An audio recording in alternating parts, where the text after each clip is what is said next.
French Revolution 1799 dagi 1804 fauba France chathakiba revolution adubu French Revolution hairaga khangnai. India ki perambal da yauriba liberty, equality, fraternity asi French Revolution dagi laukibani.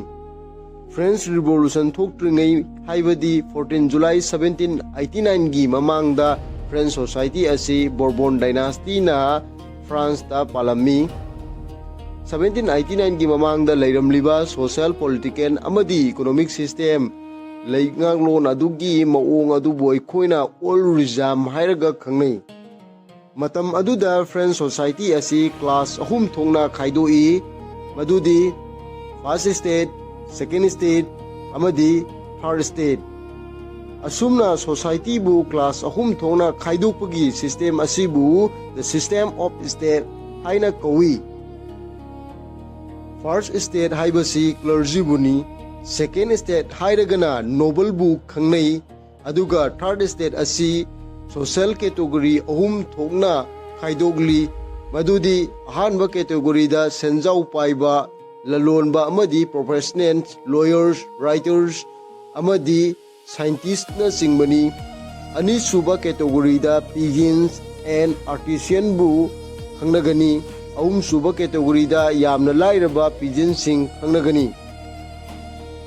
First state amadi second state pu aikoina privileged class haina kaugani aduga third state pu aikoina unprivileged class haina khangnagani.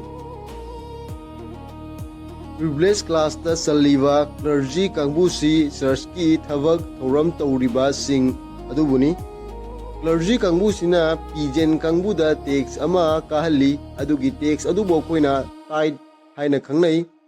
Clergy kangbuda su thak wangna leiriba clergy na khudong chaba khudimak makoina fanglami aduga makha waida leiriba churchpo hakteng na yengsilliba pressing di khudong chaba ka hena fanglamde. Privileged class ta saliba nobility asina administrative, military, judicial service ta leiriba miwoibu khangnai. Masigi posting asi poglakpadagi bakhoigi reserve oina thamkhrabani. Hairiba privileged class ta leiriba clergy nobility ani asi makal amatagi tax sarkar da thiramde. Masi makhoigi poglakpadagi phangkhraba hakni.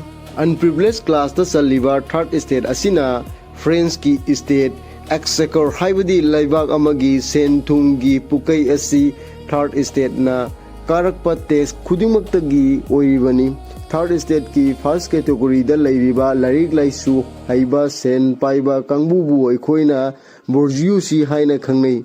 Bourgeoisie sing asi masagi hotna zamantana larik laisu hairasu sen pairasu matik chaba phida ama laibak ta pibiramde. Masigi tasengma maramdi makoi asi third state ta chali haibagini. French Revolution ki matamda palamliba ningthau asi Bourbon dynasty gi Louis XVI asini. Magi nupi asigi maming Marie Antoinette kawi. Magasi Austria gi Habsburg dynasty gi Empress Maria Theresa gi masanupini. Louis XV haibadi Louis XVI gi grandfather na palingai matamda sokna kiba the 7-year wars 1756 to 1763 na France ki economic ki phibam yamna soktilhalamki. Louis XVI na ningthau oirba matungda France na American War of Independence 1775 to 1783 da pangkiba matengna kona thangdadi France asi bankrupt oiba laibak ama ohenki. Maram sidagi senthungi awaba kham thengna mayoknaki. Masina French Revolution tholakpagi maram amasu oihenki. French Revolution tholakpagi maru oiba maram khara pallabada bourgeoisie gi matik chaba phida ama laibakta pidabasini. Makhoi nobility ki thakta laiba pamki adubu masigi ayabadi piramde. French government na makhoi bu political right haibadi bo thadaba yaba amadi lepa yabagi ayabasi piramde. Aduga Air Force amadi higher bureaucracy dasu makhoi changjafam leiramde. Masidagi makoina hanagi ariba system asi hongdoga anova system ama pamnabagi maram ama ohelaki. Sahar lairiba miyoi asi khungangdagi porakliba potoksing asina hinglibani matam aduda wheat amadi bread ki mamal asi sathina hengalaklami pot ki mamal asi French government na leblibani Sahar gi miyam gi awabasi government na thausaramdi amadi ubiramdi maram sidagi Sahar lairiba artisans shopkeepers factory worker bakery makers amadi nupi yauna irang hoba horaklami pigeon haibadi lomi singbuni Makhoida Thihal Liba tax asi henmanbana thabak phana kanna surabasu Makhoigi phibam asi hanadagi sum soktilami Masita natana lampak lamhangum lairamba lam kaya adu tasengna mapu oiriba novel singna samban khajinduna thamkirami Masigi mafam asida tanglaga hingjaramba sasan thadokduna potsai thaduna hingbagi lambi oijarambadu asumna samban khajin kibasina maram oiraga makhoigi hingnabagi lambi manghan kibaga chap manaki masina laumi sing yamna sauki maram aduna makhoina feudal lord amadi church ki mayokta irang horami